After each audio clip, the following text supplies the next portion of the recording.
y'all, y'all. So, hey, it's Jay from Host of Horror. Y'all, y'all. Just saw an advanced screening of The Batman in IMAX, mind you. And holy shit.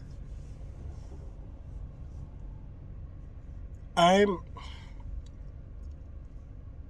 I don't know. I think I had my doubts going in.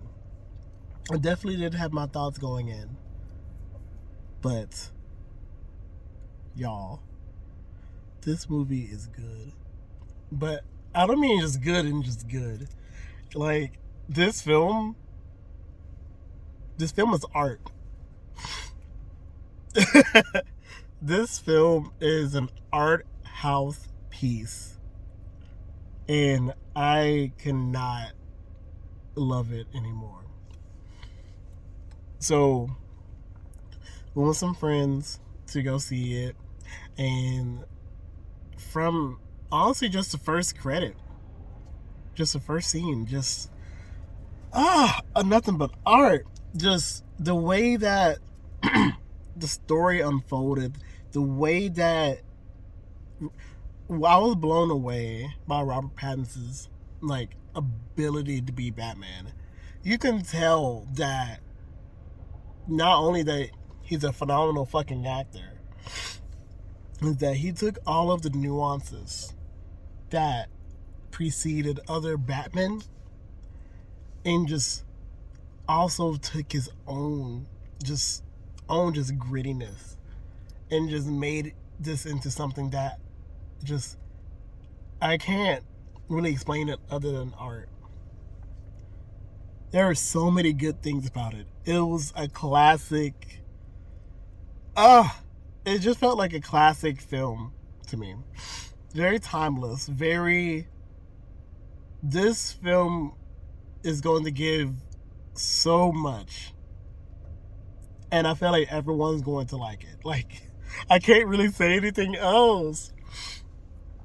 Like, the only really doubts I had going into this film was mostly just hinged on the acting ability of Robert Pattinson being Batman, because I fell into that trap of, oh, he's only Batman. Arr, arr. But when I tell you, that shit blew me away. The acting of everyone involved, I really do adore her. Oh my god, Zoe Kravitz, man. I really do adore her take on Serena Lyle on Catwoman, because she did that shit.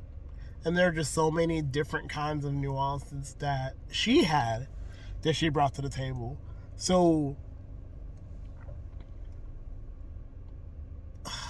what else can I say?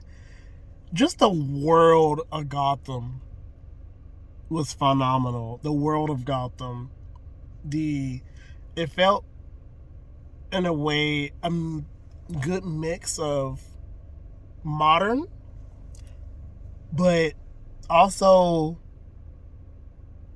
goth. Like, it was a very good mix.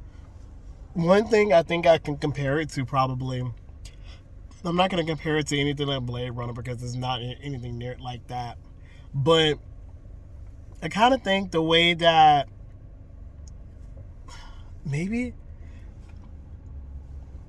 I'm trying to think maybe like Shazam, but Shazam in the way that it presented the world, its world that is in, even though that's kind of more real than Gotham is.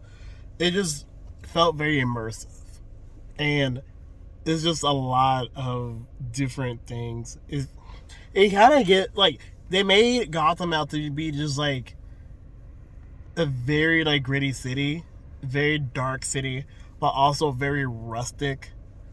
Is like, there were scenes where, of course, it was very big, very very big city, almost like New York, but there are also times where it felt like not even. I was like, going sometimes not even go to the countryside, but just it felt like going to a rustic part of a city, of like a European city.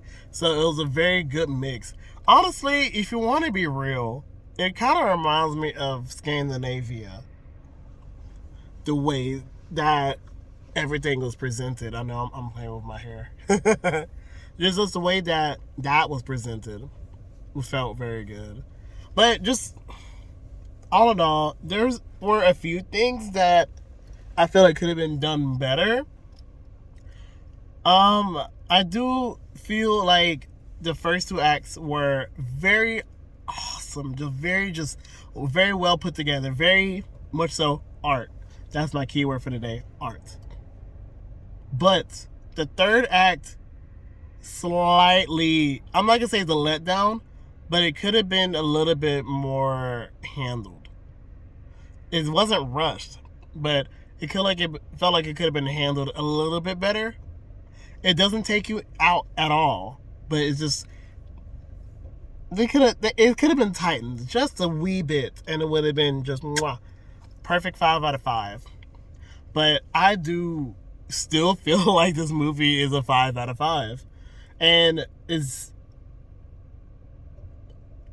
feel like it's gonna be in the same vein as the Dark Knight era, where it's just very critically lauded. It's going to give Joker a run for his money when it comes to award wins. I best believe that. It's going to have so many different nominations, and I feel like, considering that this movie is coming out in March, I think this movie has enough weight to be able to carry itself throughout award season. I think it has to. It has to carry itself throughout award season because it's just that good. Matt Reeves did an amazing job directing this film, and I honestly did not expect from the test footage of Robert Pattinson's Batman with the Batarang that it would lead to such a phenomenal classic film. I really didn't. So that's been like a little quick parking lot review of non-spoiler, because I didn't say anything really spoilery about about anything about the film. That was my quick little review of the Batman, and I just really hope that everyone sees it. It comes out Friday, and of course, like, subscribe, tell me what you think of the film if you saw it with me. Tag your spoilers. Please tag spoilers, because the movie's not even out yet and people is already starting to leak everything. Luckily, I didn't see any of the leaks, so I went in completely blind, blown away. I feel like if I saw some of the leaks, it wouldn't have impacted me as much. Not even a little bit. But say go in blind, go in as much blindness as possible. You will not regret it. You will not regret it at all. Once again, this has been Jay from A Host of Horrors. And this has been a parking lot review of the Batman. Until then, cheers. It's been Host of Horrors.